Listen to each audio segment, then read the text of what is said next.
எபிரேயர் 1ஆம் அதிகாரத்தில் 3 வசனங்கள் தான் இன்றைக்கி நம்ம தியானிக்கிறோம். நம்ம ஆண்டவராகிய இயேசு கிறிஸ்துவின் கர்த்தத்துவம், அவர்தான் சகலத்தையும் உண்டாக்கினவர், குமாரன். அவரை தேவன் எப்படி அழைக்கிறார், நீர் என்று சொல்லி அவரை அழைக்கிறாரு. அதே மாதிரி உம்மை என்கிற வார்த்தை, இவைகள் மிகவும் மரியாதையாக அவரை குறித்து சொல்லப்பட்ட வார்த்தைகளிலே அவருடைய கர்த்தத்துவம், அவருடைய தெய்வீக தன்மை, அப்புறம் பிதாவுக்கு ஒரே பேரானவர், அவருடைய சாயலுக்கு ஒப்பானவர் என்கிற காரியங்கள் எல்லாம் நேற்று நம்ம பார்த்தோம். இன்று இந்த 3 வார்த்தைகளில் நம்ம என்ன பார்க்க போகிறோம்னா, கர்த்தராகிய இயேசு கிறிஸ்துவின் சிங்காசனம் என்றென்றைக்கும் நிலைத்திருக்கிறதா இருக்குது.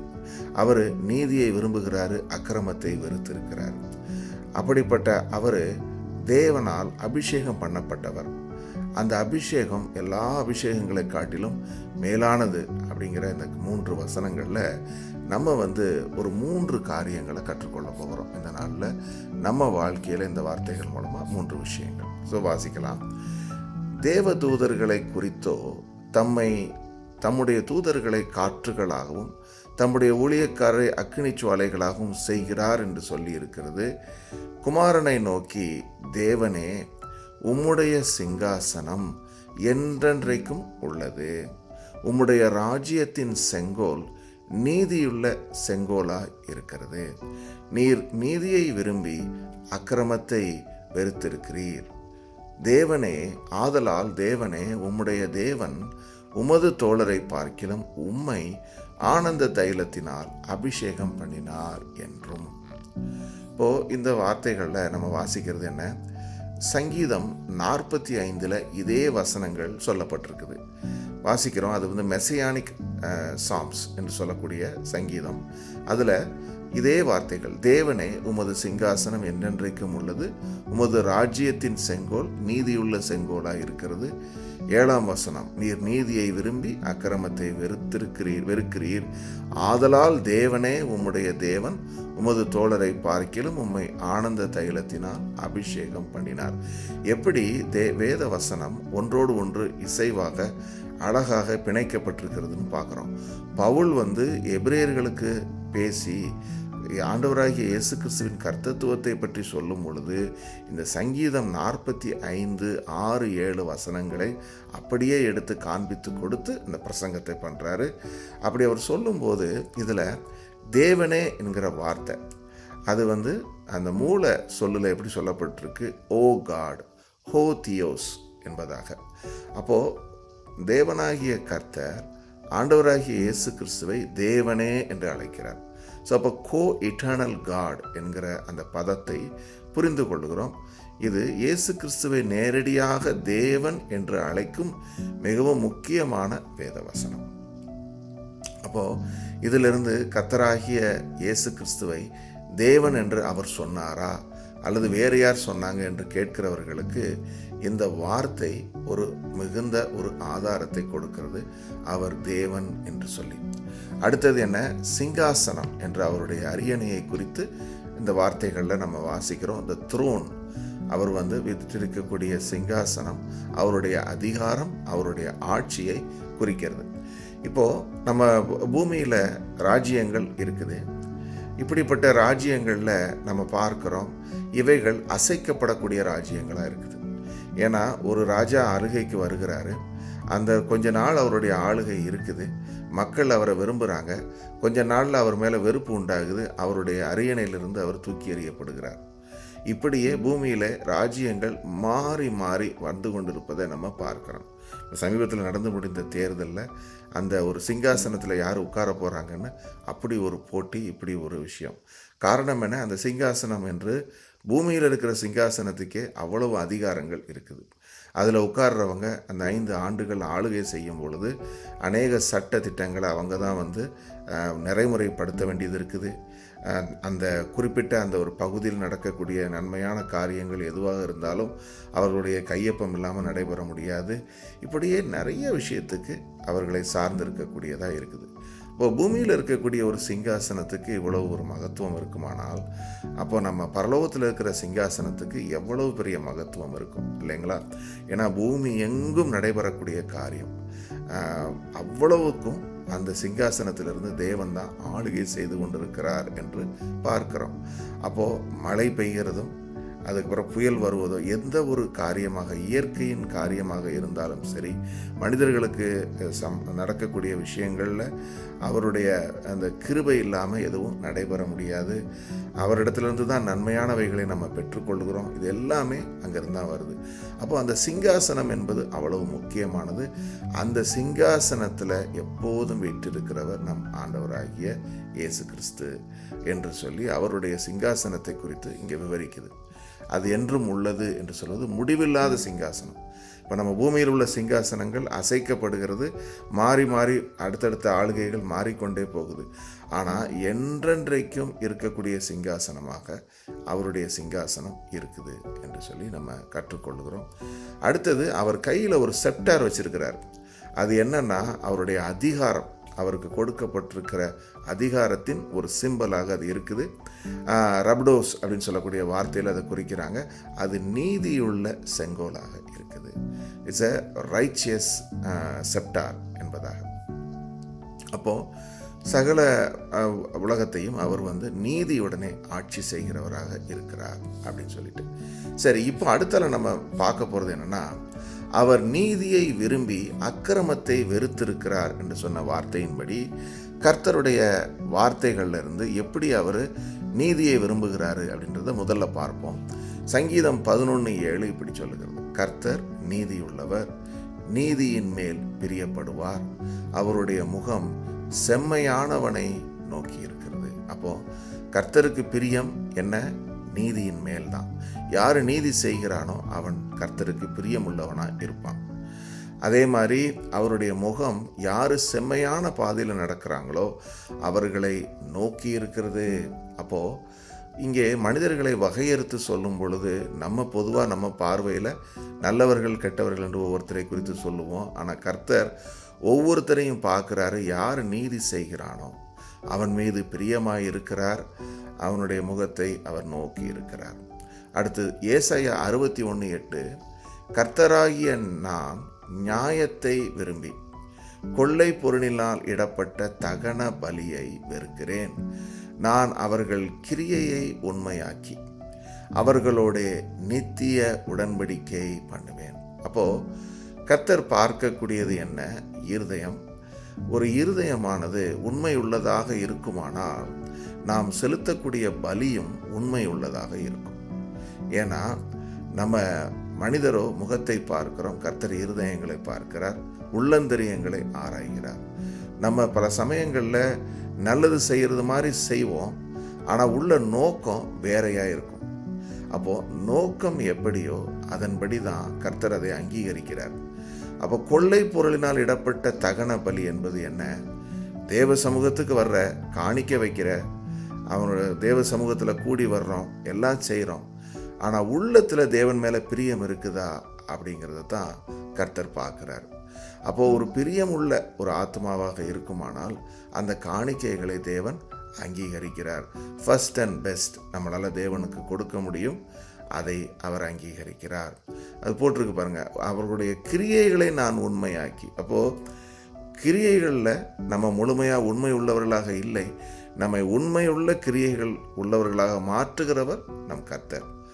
அதற்கு பிறகு அவர்களோடு நித்திய உடன்படிக்கை பண்ணுவேன் என்று சொல்றார். ஸோ தி இட்டர்னல் கவனன்ட், இதுதான் கர்த்தராகிய இயேசு கிறிஸ்துவின் சரீரத்தினாலும் இரத்தத்தினாலும் நம்மோடு பண்ணப்பட்ட அந்த புதிய உடன்படிக்கை. அது நித்திய உடன்படிக்கையாக இருக்குது. நம்ம அவரோடு கூட ஒன்றாக இணைக்கப்பட்டு விட்டோம் என்பதை குறிக்குது. ஏன்னா நம்ம பார்க்கிறோம், நம்ம இதற்கு முன்பு உலகத்தோடு இணைக்கப்பட்டவர்களாக இருந்தோம். அப்போ அக்கிரம செய்கைகளால் நம்ம நிறைந்தவர்களாக இருந்தோம். இப்போ கிறிஸ்துவுக்குரியவர்களாகி அவரோடு இணைக்கப்பட்டோம். அப்படி இணைக்கப்பட்ட பிறகு கிறிஸ்துவின் நீதி நமக்கு வந்திருக்கிறது. நமக்குள்ள இயல்பாக நீதி இல்லை, ஆனால் கிறிஸ்துவோடு பிணைக்கப்பட்டிருப்பதனால, அவரோடு இணைக்கப்பட்டிருப்பதனால நமக்குள்ளே இந்த நீதி தோன்றுகிறது என்பதை காண்கிறோம். 1 பேதுரு 2:24 சொல்றாரு, நாம் பாவங்களுக்கு செத்து நீதிக்கு பிழைத்திருக்கும்படிக்கு அவர் தாமே தமது சரீரத்திலே நம்முடைய பாவங்களை சிலுவையின் மேல் சுமந்தார். அவருடைய தழும்புகளால் குணமானீர்கள். ஓகே, அப்போ இந்த இடத்துல அவர் நம்ம நீதியை நம்ம இடத்துல கொண்டு வருவதற்காக அவர் கொடுத்த விலைக்கிரயம் அவருடைய சொந்த சரீரம், அவருடைய ஜீவன்.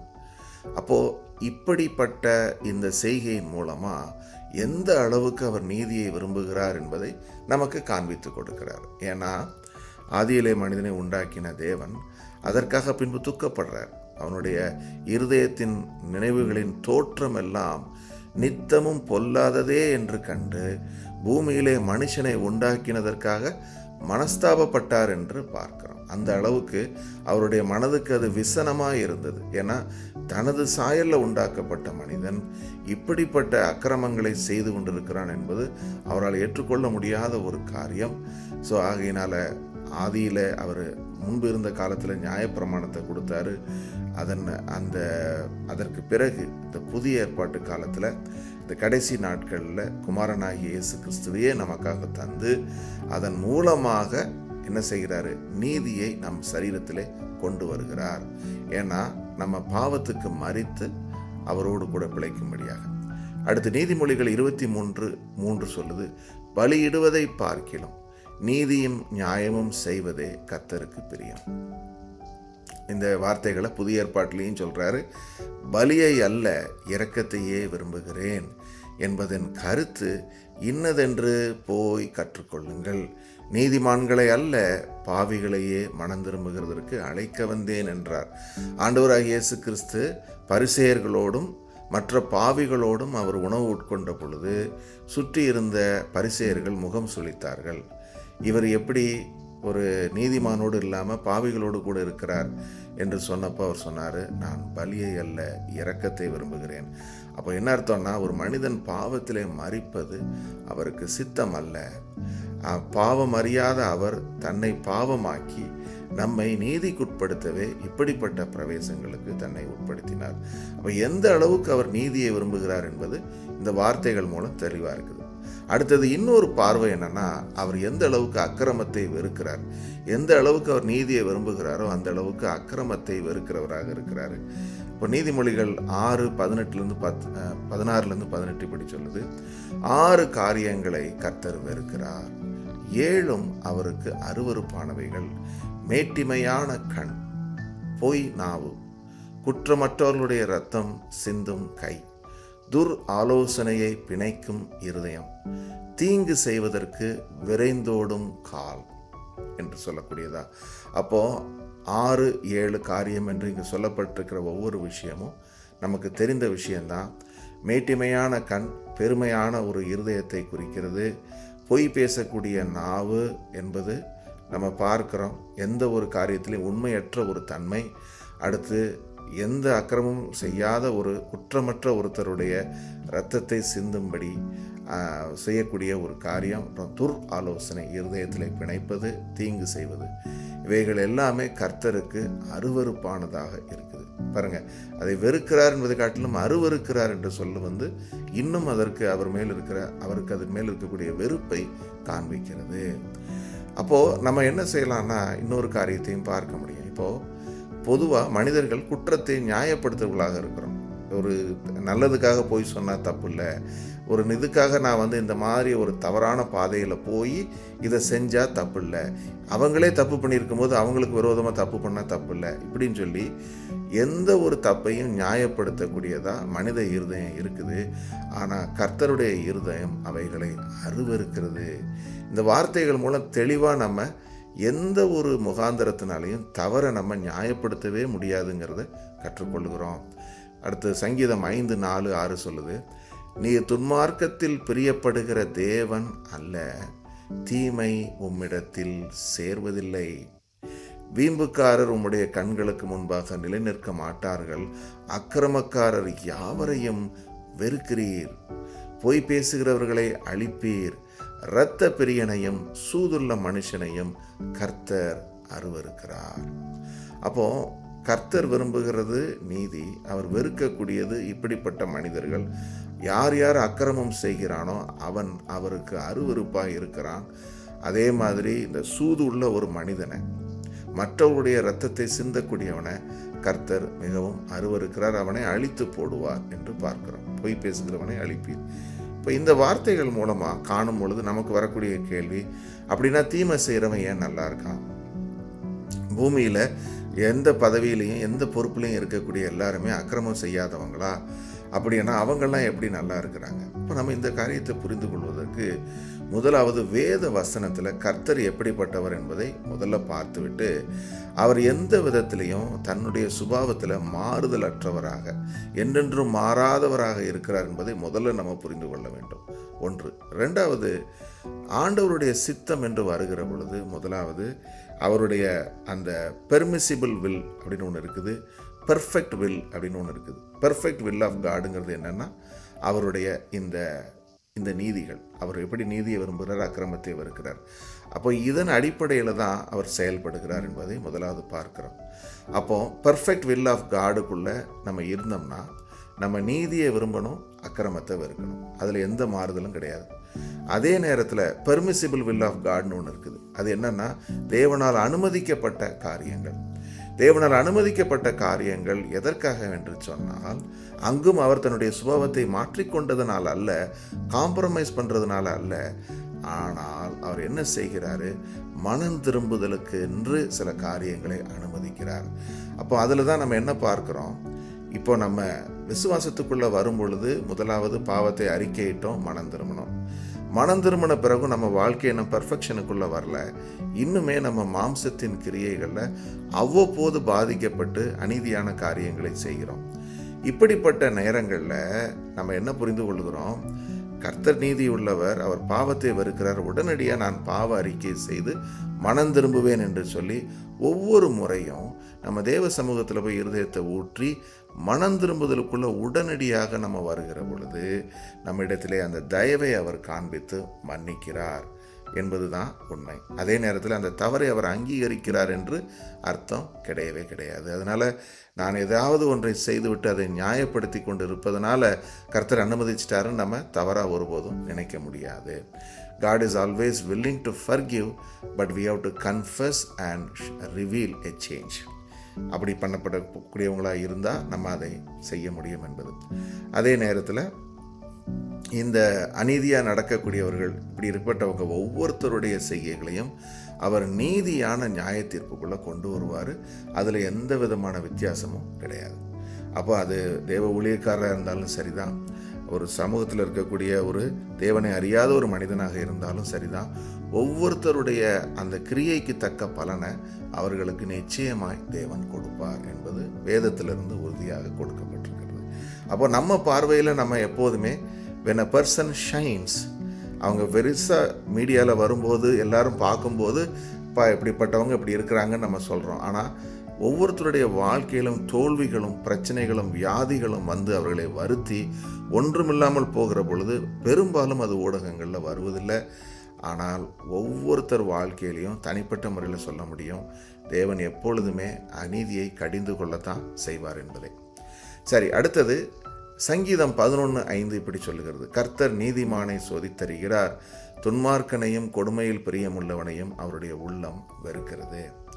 அடுத்தது இந்த வசனம் நம்ம வாசிக்கிறோமே, அவர் எப்படி அபிஷேகம் பண்ணியிருக்கிறார் சொல்லி போட்டிருக்கு, ஆதலால் தேவனே உம்முடைய தேவன் உம்முடைய தோழரை பார்க்கிலும் உம்மை ஆனந்த தைலத்தினால் அபிஷேகம் பண்ணினார்னு போட்டிருக்கேன்.